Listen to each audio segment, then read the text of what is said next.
Resulta curioso que mientras en Francia Méliès estaba haciendo estas películas fantásticas, un poco más apelando a la imaginación, en Estados Unidos tomaron la opción de enfrentamiento entre buenos y malos. Las películas eran contra los chinos, después fue contra la Revolución Cubana. Y después, a partir del 11 de septiembre, ese lugar empezaron a ocuparlo los árabes, ¿no? La industria del cine como industria cultural es quizás la industria más poderosa en términos de construcción de ciertos significados compartidos sobre la realidad social. El impacto de la imagen es enorme. Exhibimos algunas películas a los jóvenes, estas películas entre las que recuerdo Ciudad de Dios. Y luego de la exhibición nosotros le pasábamos un formulario relacionado con la película. Un alto porcentaje, el 80-82%, decía que en esa película había excesiva violencia. Estás a oscuras, estás 1 hora y media ante una experiencia que te ingresa por todos los sentidos. Al presentar escenas de la cotidianidad permite que las personas se identifiquen. Por supuesto que a la final te va construyendo una identidad, ¿no? Más o menos del 40% se identificaba con el malo. En el cine hollywoodense hay violencia, igual que en el cine norteamericano independiente, igual que en el cine europeo, en el cine asiático. En el cine asiático hay maravillas de violencia, o sea, y realmente es parte de las herramientas, parte de los lenguajes que tienes. Esto, por ejemplo, para un jovencito hace que se desensibilice al uso de armas, al uso de palabras fuertes, y que aprenda mecanismos de relacionamiento humano, ejerciendo poder, sometimiento y mucha agresión a la otra persona. Un resultado de esa violencia que se ve a diario en la pantalla es el bullying, por ejemplo, en los colegios, que le empiezas a criticar, y no solo a criticar y a burlarte de tu compañerito o compañerita, sino que comienzas a aprovecharte del compañero o compañera. Porque se ven todas las series de estas juveniles, de, no sé, la Hannah Montana y todo, siempre el nerd, que es el abusado, digamos, y el pilas o el famoso o el popular, que es el que va a ser el abusador, digamos.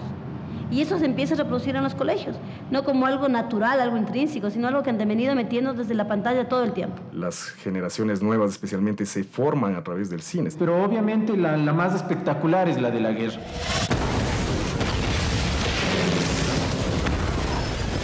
G.I. Joe, que ya es una cuestión hasta descarada de cómo se normaliza las invasiones extranjeras en Medio Oriente. Entonces, si tomas en cuenta eso, y tienes una serie de películas que usan la violencia como espectáculo, tiene el efecto ese paralizador, digamos, de los valores éticos que tenemos que tener respecto al exceso de la violencia. Y hacen que para la sociedad sea aceptable lo que estas campañas de guerra para favorecer a la industria también armamentista, para favorecer a los poderes económicos, para favorecer a las petroleras. Ver un video violento de por sí no le hace a una persona violenta, pero ciertos grupos de riesgo, ¿sí?, que consumen eso, y de una manera extendida, de una manera en altas dosis, como podríamos decir, quizás van a encontrar mecanismos para justamente desfogarse, justamente usando como un acervo, un repertorio de acciones lo que han visto en los medios.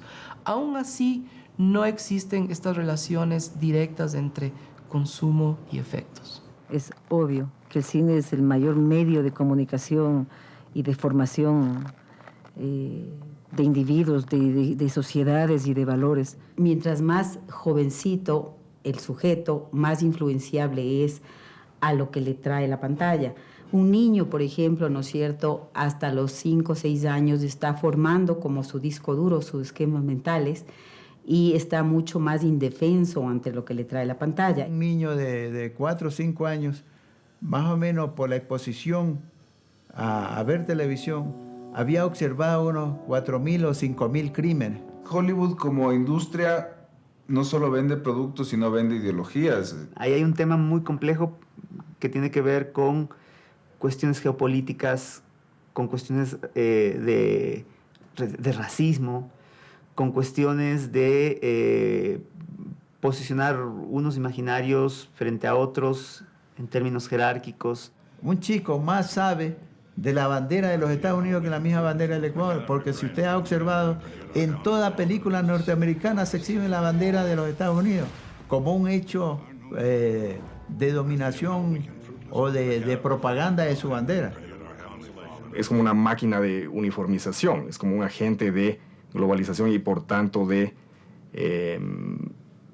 estímulo de modelos culturales que generalmente son importados. Es lo que decía el fundador del FBI, de la CIA, Edgar Hoover. Él decía, con cada película, con cada boleto de una película norteamericana, también se vende una refrigeradora o un auto norteamericano. Por mucho tiempo, en la década de los 30 y 40, las estrellas de Hollywood fumaban en beneficio de las industrias tabacaleras, para que la gente fume más. Tú vas y compras canguil, Coca-Cola, antes de ir al cine, porque te han metido en las pantallas de cine por décadas, que ese es el cine que quieres ver. Te están vendiendo ciertos modos de vida. Por ejemplo, los estereotipos de ver que el sueño americano, que todavía no se ha acabado. Y te van vendiendo estos prototipos de lo que debería ser el adolescente, sobre todo. Efectivamente ha habido una política desde los inicios del cine de Hollywood de subalternizar a otros pueblos y culturas.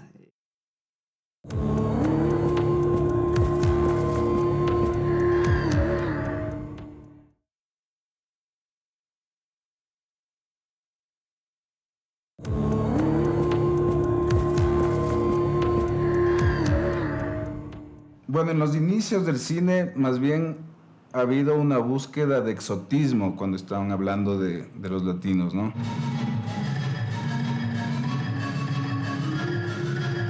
Durante mucho tiempo Latinoamérica fue Centroamérica y de una manera más simplista aún, selva. Nos han representado como seres inferiores.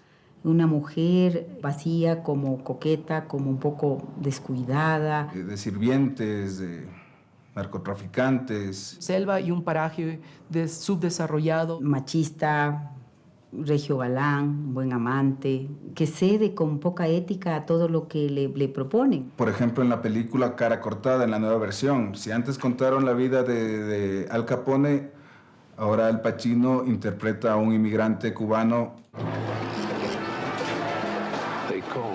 De alguna forma lo que se trata de subrayar más bien es que es gente que es capaz de todo, incluso de los actos más bajos. Hacen que los valores latinoamericanos estén por los suelos. Justamente en las cuales el latino es el personaje principal, el nuevo villano. Padre, I'll see what I can do.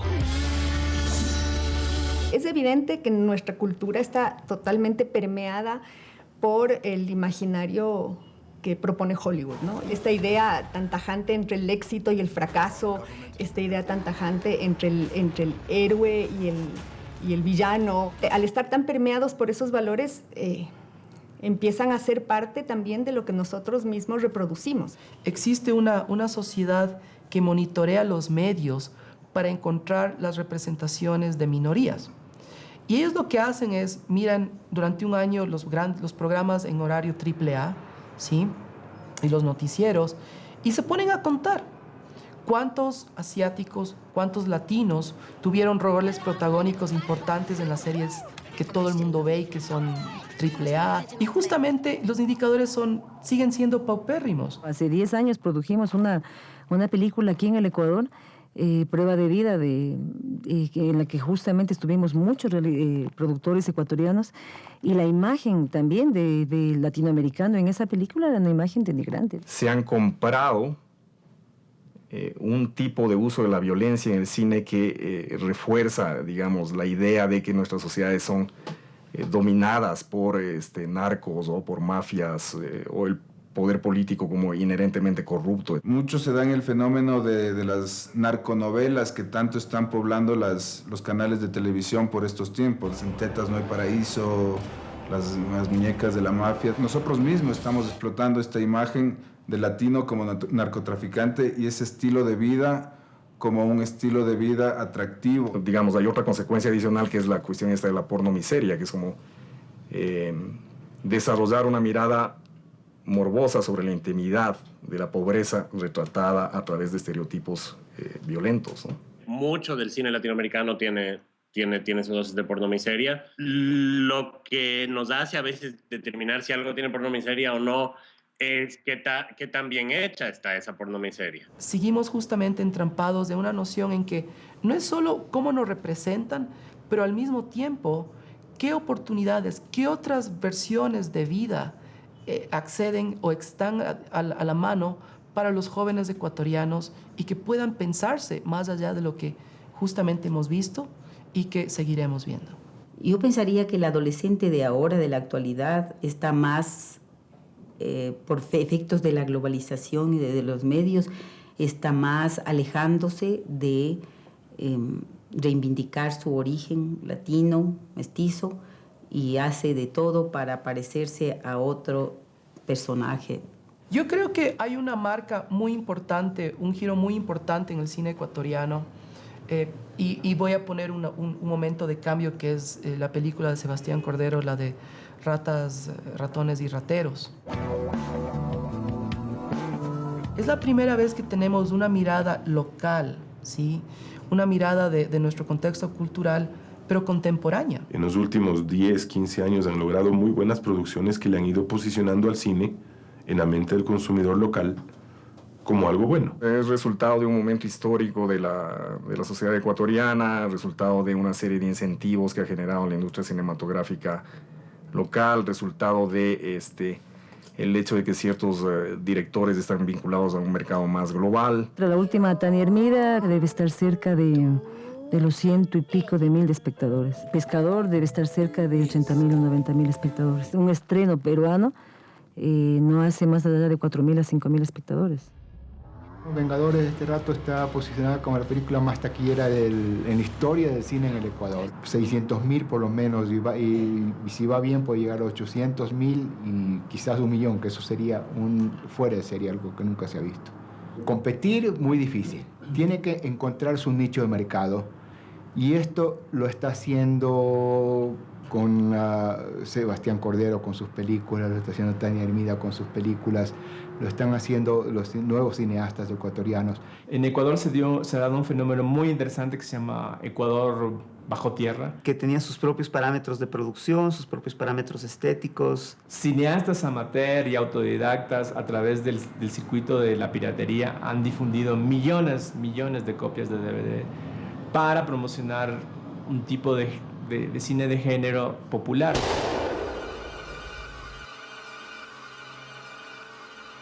Mi nombre es Fernando Cedeño y venimos trabajando hace 18 años en esto. Este cine bajo tierra es el que se identifica como violento, porque es más fácil y más económico hacerlo. Desata, digamos, una serie de consecuencias sobre cómo representamos, por ejemplo, a las clases populares, ¿no? En el mundo del sicariato, el 90% mueren antes de los 30 años. ¿No? Entonces, eso es lo que trato de demostrar, decirle, sale de eso, te quedan dos caminos, cárcel o cementerio. No es que tampoco exhibo así una violencia brutal para que la gente se distraiga, ni tampoco pongo al Rambo matando a 500 personas en Vietnam y sale sin ningún rasguño. O sea, para buscar la cura hay que enseñar el cáncer. Dentro del negocio de la exhibición cinematográfica prácticamente existen tres instancias. El productor, que en condiciones normales es quien es el representante de la obra audiovisual. Luego estamos nosotros, los distribuidores, que somos quienes llevamos la película a las salas de cine, y finalmente está el exhibidor, que es el dueño de las salas de cine. ¿Cuál es el problema que existe en Ecuador? Que creo que es un problema bastante similar en toda la región, América Latina. Es que en el caso de Ecuador existen 14 millones de tickets que se venden en salas de cine, la mayoría son multisalas, y de ellos apenas el 3 o 4% son para películas ecuatorianas. Que tan lejos fue una gran sorpresa en la cantidad de público que tuvo en el Ecuador y lo bien que le fue afuera. No porque nosotros no creyéramos en nuestro proyecto, pero siempre sabíamos que a la hora de ponerlo en salas de cine vamos a estar compitiendo con pues, el cine convencional hegemónico de Hollywood sobre todo. En el caso específico del cine nacional, le exprimimos las posibilidades de que sea vista por más personas. Y en nuestro caso, más del 90% de las películas nacionales han permanecido en cartelera más de 10 semanas. Con Pescador, solo nos pasó que la película estrenó el 30 de marzo y nuestro primer fin de semana, o sea, la primera semana fue de récord, o sea, nos fue increíble, o sea, tuvimos 38,000 espectadores la primera semana. Y luego 2 semanas más tarde se estrenó Los Avengers, y eso sí es pues una película que ha roto récords en todo el mundo. Y por ejemplo en Guayaquil, a pesar de que la película todavía estaba con buen público, Pescador, pues las salas simplemente nos sacaron porque necesitaban espacio para entrar con Avengers. En el Ecuador existen ahorita 210 pantallas de cine que pertenecen a emporios grandes que son Supercines, Multicines, Cinemark y Cineplex. 208 salas de cine en 29 locales, en 29 centros comerciales, se puede decir, y son en 12 ciudades escasamente, de las 200 y más ciudades que hay en el Ecuador. O sea que todavía hay mucho lugar para crecer. Multicines tiene una participación de mercado a nivel nacional, aun cuando no tiene presencia en todas las ciudades, de alrededor del 30% del mercado de todo el país. Y en Quito está algo por encima del 70%. Pantallas como la de 8,5 solo existen 4. Entonces estamos hablando de 210 pantallas dedicadas al cine comercial, al cine que viene fundamentalmente de Hollywood, y estas 4 enfocadas más en el cine ecuatoriano, en el cine latinoamericano y en el cine de cinematografías periféricas. Ahorita estamos hablando de 95-5, o sea, o de 90-10, es decir, el 10% de los estrenos de cada año son independientes. 95%, y si no quiero llegar al 99% del mercado, es películas americanas. ¿Cuál es la diferencia? Que las películas de Hollywood duran 2, 3, 4 semanas, igual que nosotros, pero ellos están en 5 o 6 pantallas en un mismo complejo a la vez y tienen su formato en 35, su formato digital en español, su formato 3D en español, su formato 3D doblado y su formato digital doblado. Entonces tienes 5 versiones de una misma película en 5 pantallas a la vez. Son 160 estrenos al año, y de esos 160 estrenos al año, sacamos 5 nacionales, tenemos 155 películas americanas, una que otra francesa, una que otra. Realmente estamos hablando de un 90, 95, 99% de películas americanas. Que un estreno de Hollywood puede llegar a ocupar el 50% de las butacas de todo el país.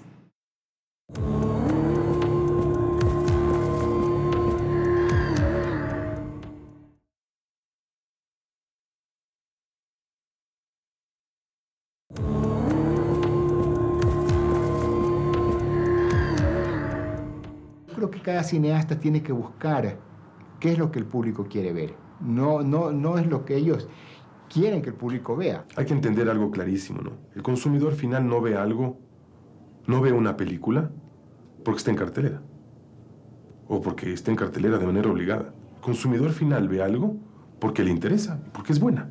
Encuestas que han hecho en las salas de cine dan como resultado que un 70-75% de la persona que va al cine en este momento no llega sabiendo qué película va a ver. El consumidor no es torpe, el consumidor es experimentado y sabe lo que quiere ver. Y empiezan a ver ahí y dicen, ¿y esta qué tal está? ¿Y esta qué tal está? ¿Y esta qué tal está? Entonces, claro, o sea, para mí es un tema de oferta. El problema es que ahora mismo hay una cultura de mall en las que los cines son el corazón. El centro comercial es ahora el centro de reunión de la familia. Y un poco darle una alternativa a esa cultura de mall, al de la familia peluche en los cines, es bastante difícil. Yo creo que lo que hemos hecho es mermar la capacidad de la audiencia de mirar más allá. ¿Sí? De mirar más allá y encontrar, por ejemplo, un gusto por un cine que no necesariamente es narrativo, simplista y lleno de efectos especiales. En términos de oferta y demanda, eso ha hecho que los públicos, al no poder mirar otro cine, prácticamente su gramática audiovisual está girando únicamente alrededor de las propuestas de Hollywood. Donde están los problemas dentro de la exhibición cinematográfica en nuestro país es más del lado de que los exhibidores son también distribuidores.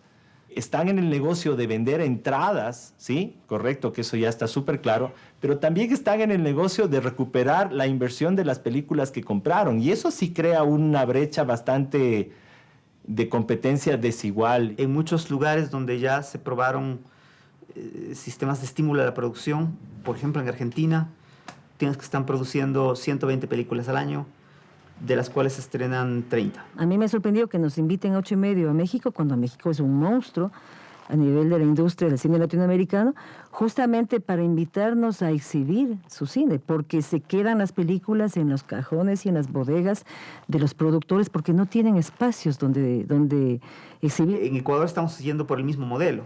O sea, se está destinando muchos esfuerzos en pensar la producción, pero ahora mismo el problema es la distribución. O sea, la película viene preparándose ya por el equipo de mercadeo en los Estados Unidos para el lanzamiento en los Estados Unidos. Una inversión en televisión, que es nuestra inversión fuerte, vallas que se está utilizando mucho, buses utilizo yo mucho. El fuerte de esto es el lanzamiento en los Estados Unidos. Y eso es lo que le hace grande a una película o una película pasa desapercibida. Ya tenemos un convenio con una asociación de vendedores que se llama Ecuadix en Santo Domingo, con Sicario Manavitas y Barahonda en la Montaña. Entonces, ya ellos están en este rato, ya nos dieron un anticipo y van a empezar a distribuir este par de películas originales a $2. Ese es un canal que tenemos por lo pronto de distribución. Las experiencias individuales pueden ser mejores o peores. Nosotros hemos tenido buenas experiencias con nuestras 2 películas a nivel de salas, a nivel de festivales, pero no dejan de ser casos aislados. Lo único que cambia el destino ya de un país es la política pública. Evidentemente el apoyo que existe ahora de parte del Consejo Nacional de Cine, de parte de las entidades públicas que sí han dado un espaldarazo muy grande al desarrollo del cine en estos últimos años en Ecuador. Entonces, eso es algo importantísimo que ojalá venga acompañado justamente de un espaldarazo al momento de la exhibición, al momento de la distribución, al momento de que estas películas sí sean vistas, porque ahorita lo que está pasando es que se está produciendo mucho y cada vez hay menos espacio para que esas películas sí se exhiban. Lo que se haga de aquí en adelante, desde mi punto de vista, debería ir dirigido a incentivar producciones de mayor presupuesto. Películas que deben ser exportables. Esa nueva camada de realizadores que saldrá de aquí a unos años tiene que tener de punto de partida ese deseo de contar historias propias, con mirada propia, con temporalidad propia, y eso implica necesariamente tener una mirada crítica sobre el fenómeno audiovisual global. Si no, lo que podemos formar es gente que a lo que apunta es a repetir lo que ha visto o lo que supuestamente tiene éxito, y para eso no hace falta que se desarrolle cine en el Ecuador. O sea, para eso ya tendríamos el cine de las grandes industrias. Nosotros, como Escalón Films, como empresa distribuidora de contenidos independientes, estamos trabajando ya no por nuestro gusto o no trabajar por lo que el espectador quiera ver, sino netamente el exhibidor dice qué es lo que puedes estrenar, hasta dónde puedes trabajar y cuánto puedes facturar. En esas condiciones de desigualdad, nuestro trabajo se vuelve muy poco saludable. ¿Cómo veo el futuro mío? Seguramente en el Carmen, sembrando plátano y dedicándome a la agricultura. O sea, porque seguir peleando por cada espectador que venga al 8:30 es bien difícil. Definitivamente ya no hay más. Yo ya no distribuyo más películas independientes. Hay que ser muy inteligentes en en ver a los propios exhibidores, no como el bueno, el malo y el feo, sino también como unos posibles socios al momento de crear un nuevo lenguaje y unas nuevas corrientes y formas y canales de distribución para las películas ecuatorianas. Cuando estaba pequeño, obviamente, en Chona había un cine, y ese cine, bueno, lo único que presentaba era películas de Bruce Lee. Me acuerdo de niña haber visto 101 Dálmatas, qué sé yo, La niña de la mochila azul. Cazadores del Arca Perdida vi cuando tenía 9 años y yo sí diría que es la película que me que me abrió los ojos a que el cine era algo increíble, ¿no? Por ejemplo, esta de Los Vengadores me parece por el momento buenísima. Vicky Cristina Barcelona. El Rey León. El gato con botas. O sea, me gusta el de Titanic mucho. ¿Por qué me gustan los gatitos? Películas de acción, de pistoleros. Una película que me impactó mucho, que es en Bolivia, sobre la privatización del agua. Las de terror, El Eco. Cinema Paradiso. Rayo McQueen. Creo que The Wall. No sé a qué te refieres básicamente con el cine latinoamericano. La que más me acuerdo es Amélie. A mí me gustaría que la mayoría de películas en el cine sean ecuatorianas. No, yo no he visto cines con películas con personajes otavaleños. Me gustaría que ayude a incentivar la memoria colectiva, como que resaltando momentos históricos importantes para nuestra identidad. Que también la gente se eduque y no se pueda contar, que le haya gustado ver algo histórico, pero que sea divertido. Y a mí me parece muy bien que el cine, desde su capacidad, enseñe la realidad. Lastimosamente, yo creo que los estados todavía no entienden la profundidad y la importancia que tiene la producción cinematográfica y audiovisual, y creo que la producción cultural en general, para todas estas cosas que para Estados Unidos siempre la tuvo claro. La producción cultural es muy importante para la economía, la producción cultural es muy importante para la política, y la producción cultural es muy importante para la creación de un nuevo estilo de vida, de un estilo de vida propio.